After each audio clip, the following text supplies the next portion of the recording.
Here we go, guys. Sun in my face and all. Tuesday.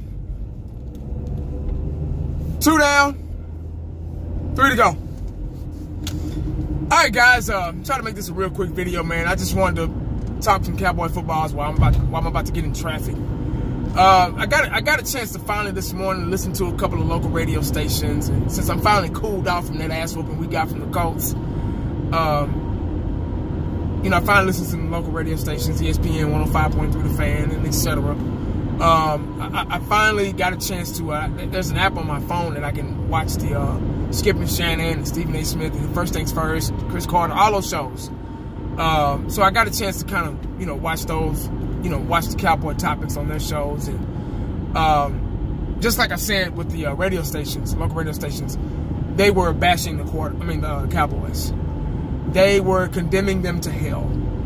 They were talking about the Cowboys like they were never fans of the Dallas Cowboys. They jumped ship quick. It's so funny because, you know, like I said a couple days ago, or if not yesterday, when the Dallas Cowboy player is on their show, they're just kissing the deepest cracks of their butts. But when they're not on the show, they just talk about him so bad. They talk about Jerry so bad. You know, Jerry's senile. He's dumb. He needs to retire. You know, they blame the whole game on Dak Prescott, even the defense and the play calling and all that. You know, they blame the whole game on Dak. Dak needs to go. We got to get a new quarterback in here. You know, oh, let's get Romo back. You know, they even went as far as saying that Amari Cooper was a bad idea. Yeah. I was like, whoa. That's why I didn't listen to it the day after the game, because that would have pissed me off. So I did a good thing by not doing it. I'm more calmer. My ear is more acceptance to ignorance. You know what I mean? So, but there was a topic on Skip and Shannon's show. It was stating that it was a question of, were those the real Dallas Cowboys that we saw this past Sunday against the Colts? That's a good question to some people. Now, this part of the year, going into the postseason, going to the playoffs, is the Dallas Cowboy fan or Dallas Cowboy Nation's worst nightmare. This is the time where we're either don't make it to the playoffs or we're one and done. And our fan base is frantic. We don't know what to think. We don't know how to feel. We having mixed feelings, mixed emotions. And that game against the Colts really gave us mixed emotions. So, thank you, Dallas Cowboys. But, you know, you're hearing different things, whether if it was a trap game or a rest game, or, you know, if the Cowboys need to panic, Cowboy Nation needs to panic. We got our asses whooped. It was a wake-up call, and that's what everybody's kind of calling it. It kind of was. It was a wake-up call. Nothing against the Colts. They are a good team. They did exactly what they were supposed to do. Now, the Colts are 8-6 now. They were 7-6 going into playing us this Sunday. So they're not just the best team in the NFL. You get what I'm saying? But if you got to remember, we have to remember that the NFL is a game, and anybody can win it. You know, you can put a board game down, Operation or Connect Four or dominoes or playing cards or something, or Uno or whatever. And girl or guy, anybody can win. You know, we try to base the sports off of, we try to break it down statistical, you know, as far as players' attributes, strengths, you know, things like that. And stats, like I just said. And that's how we kind of base on who's going to win the game, who's more likely to win the game. A lot of these games aren't like that. It really doesn't matter. Having the best players really don't matter. And I believe we were the better team. But that day, Sunday at 12 o'clock, they were the better team. We didn't show up. We didn't want to show up. We wanted no parts of that game. Every mistake you can think of was made. Every penalty you can think of was made. We just weren't there. And I'm not making any excuses. I'm just stating facts. And I'm probably going to say some of the things I said yesterday and the day before, so excuse me. But, you know, Shannon Sharp, they were talking about, oh yeah, of course they're going to say, yeah, those are the real Cowboys we saw, you know, the other day. Okay, if you want to think that, fine. You know, I can understand that because we're so, what's the word I'm looking for? We're predictable. We're inconsistent. There you go. We're inconsistent. We'll win some games and we'll do very well, and then we'll lose some games and we'll do very bad. That's just the Dallas Cowboy nature. Until the Dallas Cowboys figure out what needs to change, we're going to continue to. They're going to continue to get everybody's hopes up, and for failure. You know what I'm saying? So, it's kind of like false advertisement. And I think I've said this before. I've used this as an example. It's kind of like false advertisement. When you see the McDonald's commercial, lady, get out of my damn lane. When you see the McDonald's commercial, you see the Big Mac is thick, it's juicy, it's about damn near 3 inches thick. But when you get there, it's flat. When you get there and buy it yourself, it's flat as a pancake. That's what the Dallas Cowboys remind me of. That's what they've been reminding me of. I know what I'm gonna get, but I go buy it anyway. Just to think, well, it might be 3 inches thick this time.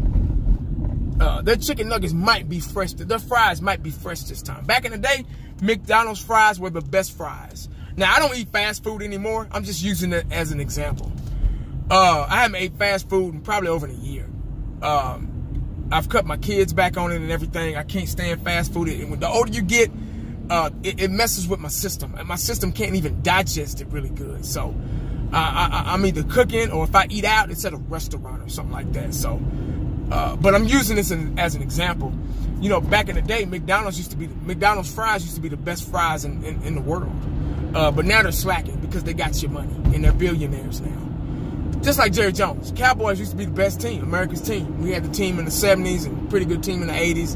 And we had the team in the 90s, who were probably the best put together team in history. But now that Jerry's got our strings, dance puppets dance, and now that he's got our money from, you know, buying, you know, merchandise and all that stuff, now he can just settle for being an average team.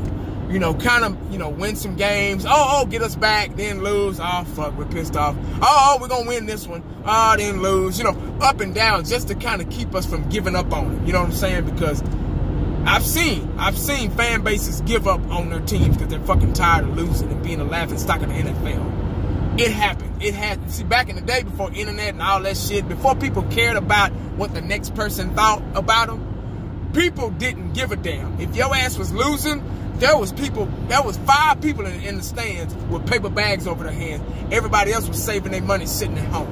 See, now they done turned these damn, you know, these fan bases done turned these damn football teams into gangs.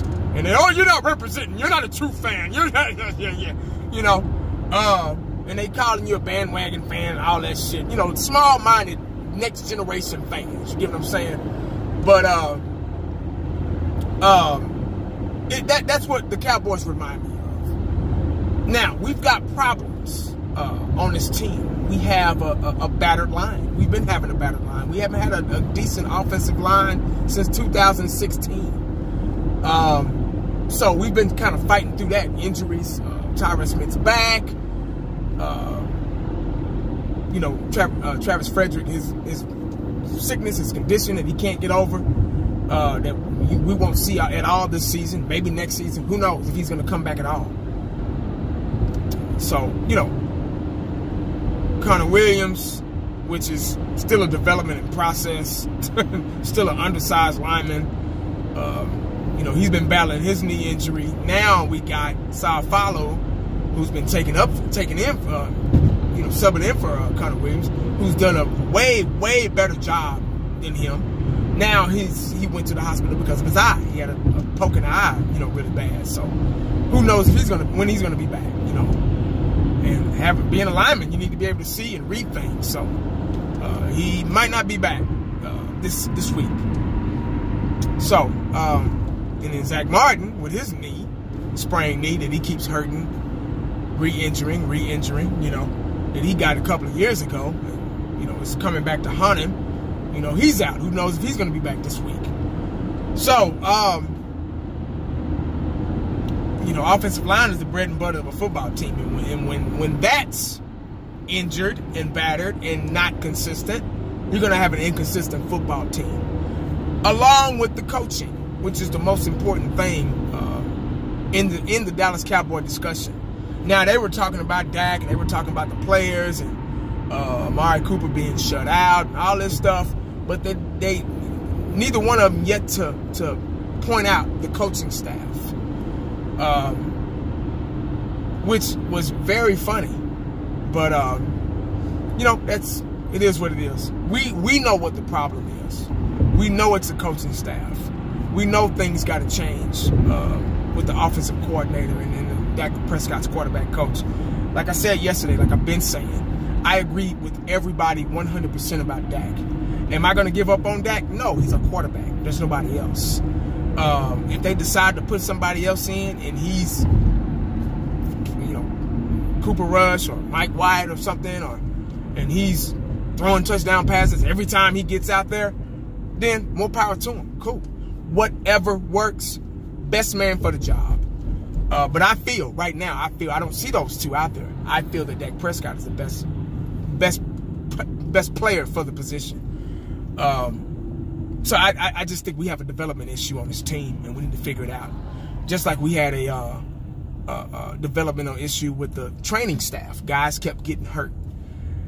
Sorry about the sun, guys, back there. It's just direction. I'm going east, and the sun is west. I'm going east because I have to go north to go home. So sun is west, so that's why it's shining in. But sorry about that. But anyway, this team has developmental issues, and you have to be able to develop things. Oh, and they got rid of that training staff and brought a new one in, so the injuries have kind of lessened a little bit.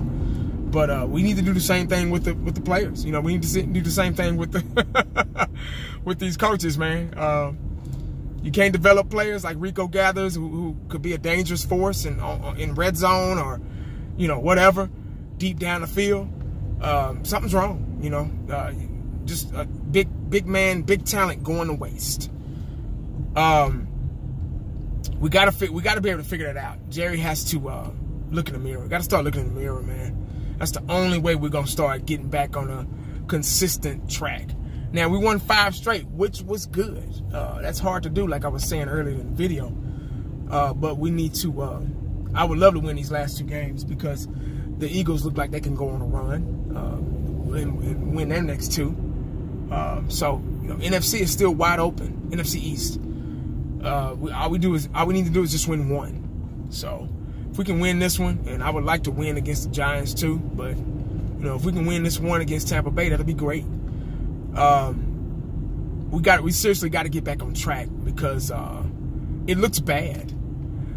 Cowboy Nation, as well as other fan bases and the younger fan bases, younger fans out there, they don't take us seriously, and I can understand why. See, we don't understand that because we saw perfection, we saw greatness. A lot of us saw 3 Super Bowls. We saw a team being built from scratch and having Pro Bowl players and you know, being the best team in football. We saw, even it was a long time ago, but we saw it. It existed. These young guys, these young people, they're coming in the world. They're born in the late 90s, early 2000s. They don't get it. They're trying to figure out why we're America's team. They're trying to figure out why we're the first and the number one topic on these shows. They're trying to figure out why. Why everybody on the Dallas Cowboy nutsacks? Who cares about the Cowboys? They ain't won nothing. See, they don't understand. They're babies. They don't get it. You know what I'm saying? So we're trying to hold on to what once existed and trying to capture that magic back. But it's hard to do that when, you know, your team is so generic, so 8-8-ish every year. But it's time to. This season is still wide open to me. Anybody can win it. Look, the Eagles beat the Rams, man. You see what I'm saying? We beat the Saints. These were the best teams in football and still got the best records. You know, the Rams are what, 11-3 or something like that.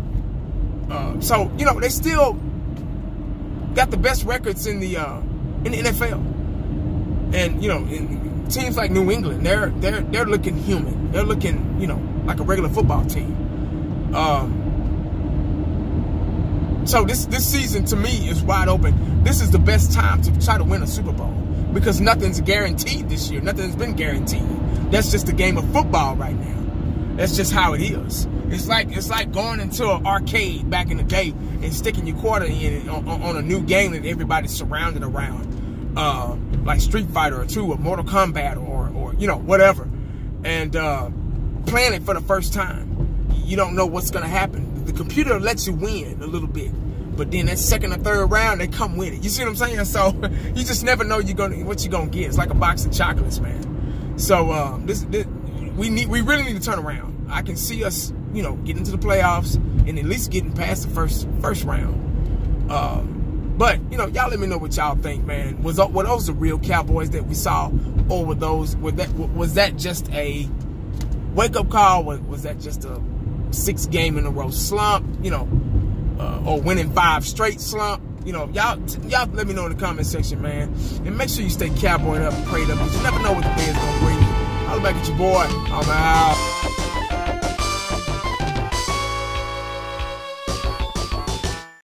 And the only thing else I got to say is, how about them Cowboys? Yeah!